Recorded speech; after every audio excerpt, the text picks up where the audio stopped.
Sasha. I think like an important way for us to start, I think, is to acknowledge the place that we're on, the land on which we stand. So this place that we call New Orleans is an older name, and it was originally Bolmacha.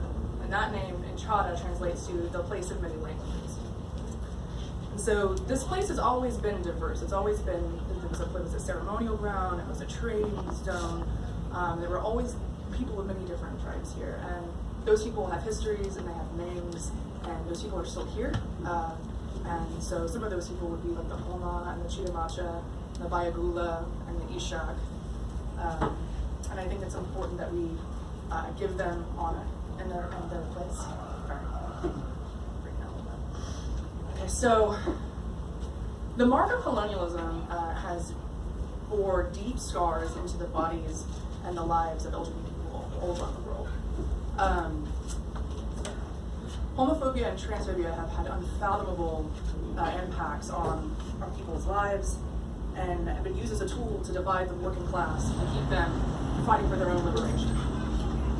Homophobic and transphobic laws, a lot of them are holdovers from British imperial rule, and so in places like India and other countries, there are sometimes like life sentences and death penalties for people who are convicted of homophobia. And while some countries have lessened some of those restrictions, there are countries where it's still very dire, and those holdovers are still embedded in the culture of those countries. Like we might not send people to the death sentence for being queer here, but we still have,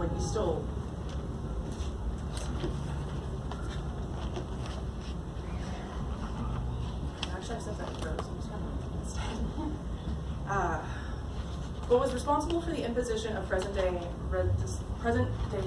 sexual and gender structure in America.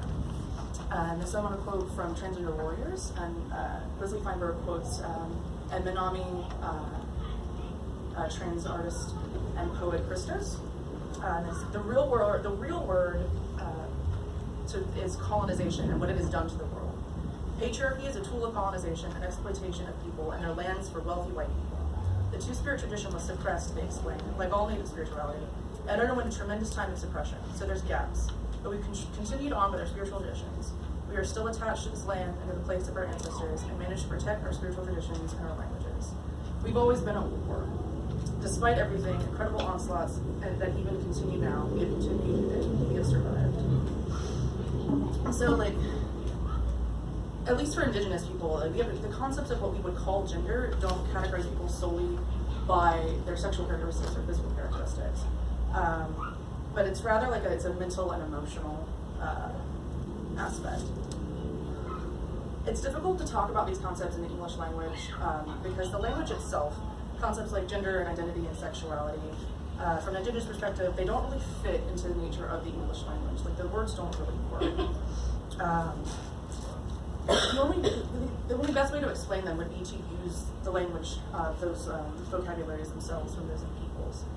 The Mitu Oyate, which is my people, the Lakota, believe that there are 7 distinct genders, and there's another gender specifically for people who are either agender or who move between them. The Dine have the Nadle, which they believe have 4 distinct sexes and innumerable genders. Indigenous cultures are not a monolith, but most pre-colonial cultures followed what we consider to be a matrilineal tradition. And the idea of gender wasn't perceived in a hard binary the way that it was post-colonization. And most ancient cultures of the world were ordered in similar ways, often matrilineal, with most resources held in common and with relative diversity in gender expression. Sexism, patriarchy, and homophobia found their footing in the world with the creation of class society. And the roots of lesbian and gay oppression fought McCudden's rights. So seriously did the chiefs take the question of passing on their wealth and name, but the demand for wifely monogamy assumed a primary importance among them. Only thus could the paternity of the children be determined with complete certainty. Homosexual relations also pose questions of inheritance and property outside of the ordered tribal lineage. So this idea that the restrictions on the way that people express themselves and restrictions on the way that people love was about being able to, for a rich ruling class to be able to keep the means for themselves and to oppress working people or people who are of different classes themselves. As European nations began their imperial projects, they brought their rigid class societies and social mores with them. In the German ideology, Marx and Engels wrote, the ideas of the ruling class are in every epoch the ruling ideas, i.e. the class, which is the ruling material force of society, is at the same time its ruling intellectual force. The violence and forced assimilation practices, the imperialist colonial ruling class imposed patriarchy and homophobia on the nations they colonized. By dismantling matrilineal societies and oppressing and often executing queer and two-spirit folk, colonial powers sought to recreate those societies in their own image while exploiting the native inhabitants of the land. Homophobic and transphobic worldviews are instruments of the bourgeois class rule in the same way that racism and sexism are, and these weapons have a history in colonial and imperial projects of our world's past. To quote Bob McKinnon again, the epoch of imperialist wars, proletarian revolutions, and national liberation movements, the billionaire capitalist class uses every means at its disposal to divide the international working class. The answer to this is revolution, obviously. The overturning of class society and the wresting of power back out of the hands of the ruling elite and into the hands of the people. The way to heal from the colonial project is decolonization, which means dismantling harmful structures of power and living in accountability to all the human and non-human relations of the earth, while reclaiming our previous multiplicities, while also understanding that our cultures are living cultures, that they evolve with us. I'd like to leave this with a quote from Kate Bishop's Settler Sexuality pamphlet that just came out, which is awesome. I highly recommend everyone read it. It's, indigenous people not only demand the total repatriation of land, but we continually envision and push for a world void of structures such as settler colonialism, imperialism, capitalism, racism, fascism, and heteropatriarchy.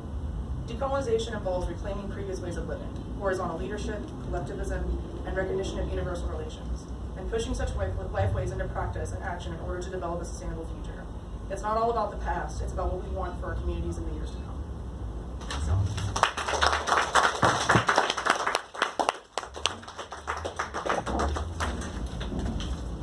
Thank you, Sasha.